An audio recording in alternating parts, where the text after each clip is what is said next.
तो finally ecosystem के wallet में दोबारा से कार्ड पेमेंट ऑप्शन को ऐड कर दिया गया है और अब इसे ऐड हो जाने के बाद आप आसानी से ओ कनेक्ट का सब्सक्रिप्शन पैकेज को खरीद सकते हैं। इकोसिस्टम के वॉलेट में ओ कॉइन को ऐड कर सकते हैं। और अब इकोसिस्टम के वॉलेट में दो तरह का पेमेंट ऑप्शन मौजूद है। पहले पेमेंट ऑप्शन के तहत आप कार्ड से पेमेंट कर सकते हैं और दूसरे पेमेंट ऑप्शन की तरह आप क्रिप्टो से पेमेंट कर सकते हैं। इससे पहले भी इकोसिस्टम के वॉलेट में कार्ड से पेमेंट करने का ऑप्शन मौजूद था, लेकिन कुछ टेक्निकल इशू की वजह से इस पेमेंट ऑप्शन को रिमूव कर दिया गया था। लेकिन अब उस टेक्निकल इशू को सोल्व कर दिया गया है और दोबारा से इकोसिस्टम के वॉलेट में कार्ड पेमेंट ऑप्शन को ऐड कर दिया गया है। तो आज के इस वीडियो में हम इसी पेमेंट ऑप्शन के बारे में बात करने वाले हैं कि किस तरह से आप दोबारा से कार्ड पेमेंट ऑप्शन को इस्तेमाल कर सकते हैं। नमस्कार दोस्तों, मेरा नाम है मंटन शर्मा।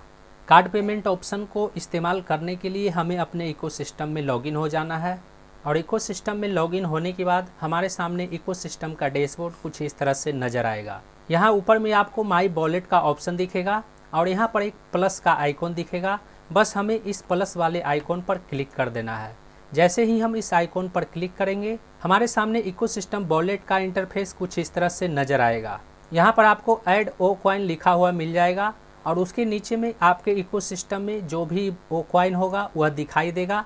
और मेरे इकोसिस्टम वॉलेट में 10 ओ कॉइन है जो यहाँ पर लिखा हुआ है। इसके नीचे में सजेस्टेड ओ कॉइन में 4 ऑप्शन दिखाई देगा, जिसमें पहला है 100, दूसरा है 200, तीसरा है 500 और चौथा है 1000। यानी यदि आप इकोसिस्टम के वॉलेट में 100, 200, 500 और 1000 ओ कॉइन को ऐड करना चाहते हैं तो आपको बस इन चारों पेमेंट ऑप्शन में से किसी को भी सेलेक्ट कर लेना है। वहीं टाइप द पेमेंट अमाउंट में डिफ़ॉल्ट से 1000 ओ कॉइन सेलेक्ट मिलता है। यदि आपको अपने इकोसिस्टम के वॉलेट में 1000 ओ कॉइन को ऐड करना है तो आपको यहाँ पर कुछ करने की ज़रूरत नहीं है। वहीं यदि आप 1000 से कम ओ कॉइन ऐड करना चाहते हैं, 100, 200, 500 ओ कॉइन ऐड करना चाहते हैं तो आपको बस इन तीनों ऑप्शन में से किसी एक ऑप्शन को सेलेक्ट कर लेना है। जैसे मैं यदि 500 ओ कॉइन को ऐड करना चाहता हूँ तो मैं बस 500 ऐड कॉइन वाले ऑप्शन पर क्लिक कर दूंगा तो यहाँ पर टाइप द अमाउंट में 500 लिखा हुआ नज़र आएगा। वहीं यदि आप इन ओ कॉइन के अलावे मैनुअली तरीके से अपने मुताबिक ओ कॉइन को ऐड करना चाहते हैं तो बस आपको वह नंबर यहाँ पर टाइप कर देना है। लेकिन नंबर टाइप करने से पहले आपको एक बात को हमेशा ध्यान में रखना है कि यहाँ पर नोट में लिखा हुआ है मिनिमम 10 एंड मैक्सिमम 1000 ओ कॉइन आर अलाउड।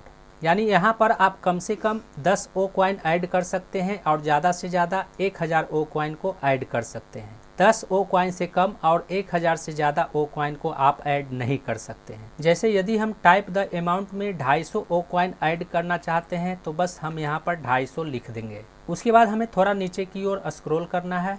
यहाँ पर पेमेंट ऑप्शन में आपको दो तरह का पेमेंट ऑप्शन मिल जाएगा, जिसमें पहला है पे विथ कार्ड और दूसरा है पे विथ क्रिप्टो।